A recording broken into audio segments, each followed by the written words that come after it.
À l'orée du bois, un jeune chasseur crut voir des anges. 5 merveilleuses créatures qui approchaient.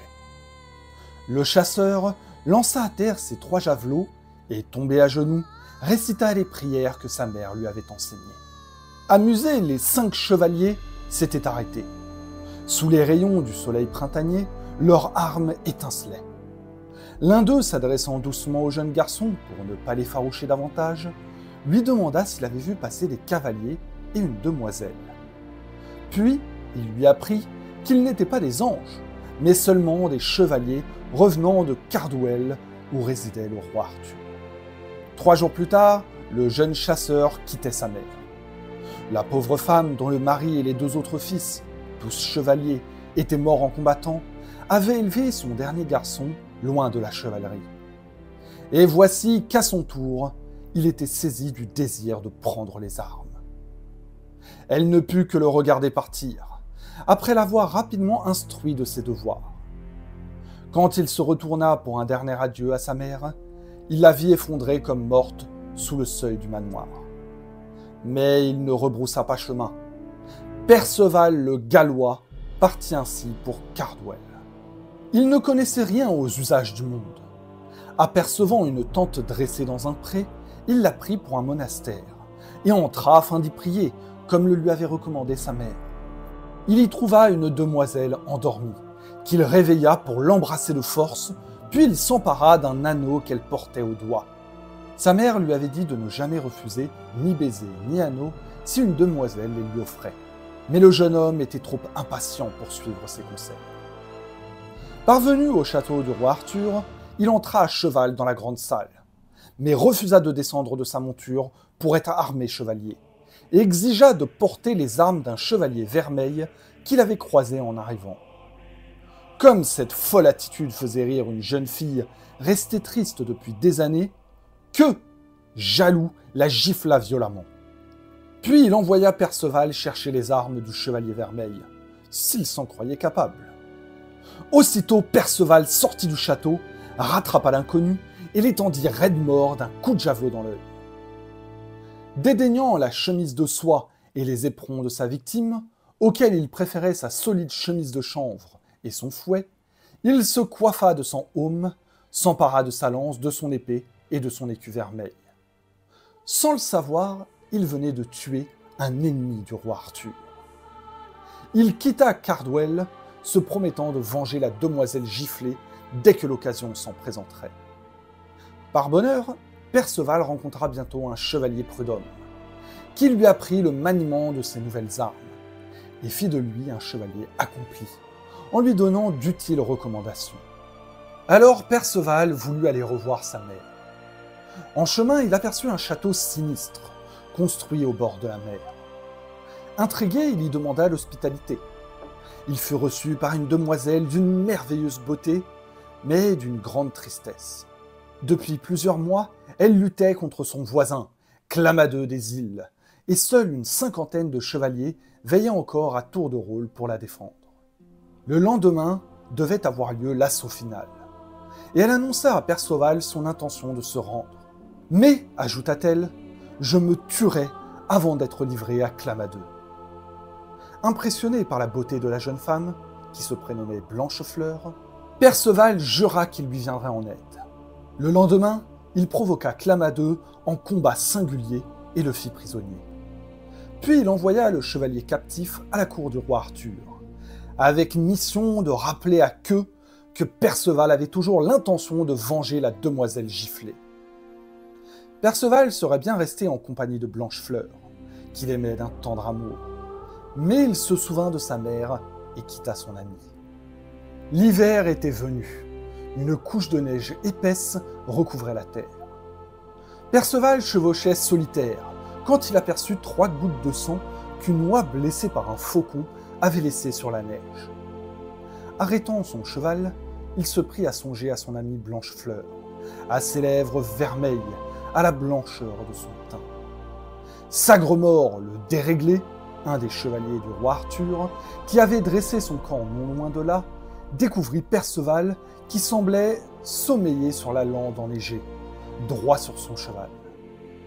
Sagremort, qui devait son surnom à ses brusques colères, fonça sur Perceval. Il n'eut pas le temps de comprendre ce qui lui arrivait et se retrouva tête la première dans la neige, tandis que Perceval retournait à sa rêverie. De retour au camp, Sagremort, le déréglé, dut essuyer les moqueries de Queue. Alors Arthur l'envoya chercher ce curieux chevalier qui dormait sur la lande enneigée. Queue en revient bien vite, la clavicule brisée. Sans le reconnaître, Perceval l'avait enfin puni pour avoir giflé une femme sans défense. Ayant appris la mort de sa mère, qui n'avait pu supporter le départ de ce fils bien-aimé, Perceval resta auprès du roi Arthur et devint l'un des plus illustres chevaliers de sa cour.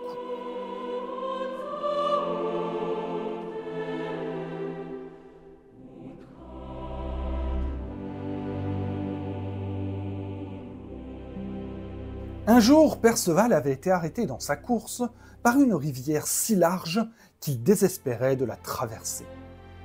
Ne trouvant ni pont ni guet, il allait rebrousser chemin, quand était passée une barque où étaient assis 2 pêcheurs.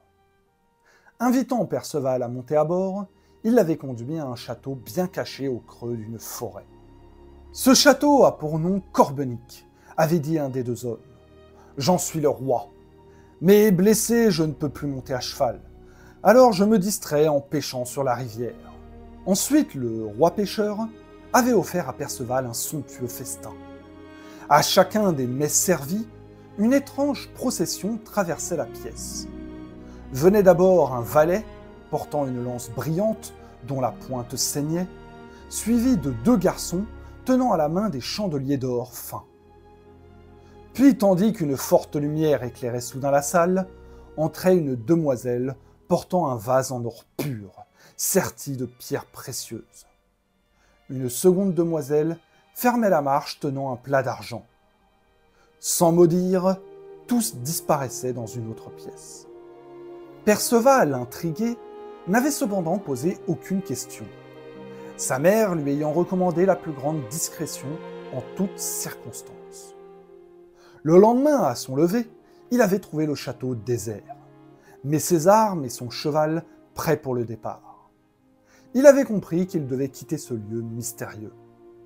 Tout à sa joie d'être parmi les chevaliers de la table ronde, Perceval ne pensait plus au château de Corbenic. Quand, au 3e jour de la fête donnée en son honneur, une demoiselle demanda à être entendue du roi et de ses compagnons. Elle était laide, et son teint était aussi jaune que la mule sur laquelle elle était montée. Devant tous, elle reprocha violemment à Perceval de n'avoir posé aucune question au roi pêcheur à propos de la mystérieuse procession. Car sans le savoir, il avait vu le Graal. Et son silence pouvait provoquer un grand malheur. Alors Perceval jura de retrouver le château de Corbenic et le Graal. Suivant son exemple, 50 chevaliers se levèrent et prononcèrent le même serment. La quête du Graal était commencée. Perceval erra par le royaume de l'ogre durant plusieurs années. Il combattit maints chevaliers et réussit maintes prouesses, mais il ne retrouvait pas le chemin de Corbenic. Un jour, il délivra 2 chevaliers pendus par les pieds aux branches d'un arbre. Que le sénéchal les avait mis en cette mauvaise posture. Étonné, Perceval poursuivit son chemin et croisa plusieurs chevaliers atteints de folie qui descendaient d'une colline. Il reconnut parmi eux plusieurs de ses compagnons de la table ronde. Puis survint une jeune femme qui chevauchait à vive allure. « Sire, prenez garde, lui cria-t-elle. Ne montez pas car vous perdrez la raison ou la vie. » Perceval gravit néanmoins la colline. Au sommet était plantée une colonne de pierre si haute qu'il n'en voyait pas la fin. Autour se dressaient des pierres levées, plus petites et bien alignées. Mettant pied à terre, il attacha son cheval à la colonne principale et posa contre elle son écu et son aume. Aussitôt apparut une jeune fille qui lui annonça aimablement qu'il venait d'attacher son cheval à la colonne magique édifiée autrefois par Merlin afin de reconnaître le chevalier parfait. Seul ce chevalier pourrait toucher cette colonne sans devenir fou. Puis, Avant de disparaître, la jeune fille indiqua à Perceval le chemin du château de Corbenic. Perceval, reconnu par les habitants du château, y fut accueilli avec joie. Comme la première fois, il fut témoin de la procession du Graal. Mais ensuite, il n'oublia pas d'en demander la signification à son hôte. « Vous le saurez, répondit celui-ci, si vous parvenez auparavant à ressouder les deux tronçons de cette épée. » Perceval réussit l'épreuve, et il put enfin découvrir le secret de la lance qui saigne et du Graal. Émerveillé, il apprit que le roi pêcheur était le gardien de la lance dont le chevalier romain Longin avait percé le flanc du Christ pour s'assurer de sa mort, et du précieux vase qui avait recueilli son sang. Mais le roi de Corbenic était blessé, et ne pouvait plus assurer sa mission, si bien que le royaume de l'ogre s'était retrouvé livré aux enchantements. Perceval pourrait guérir le roi en le vengeant du meurtre de son frère, qui avait été tué par un félon du nom de Pertinax.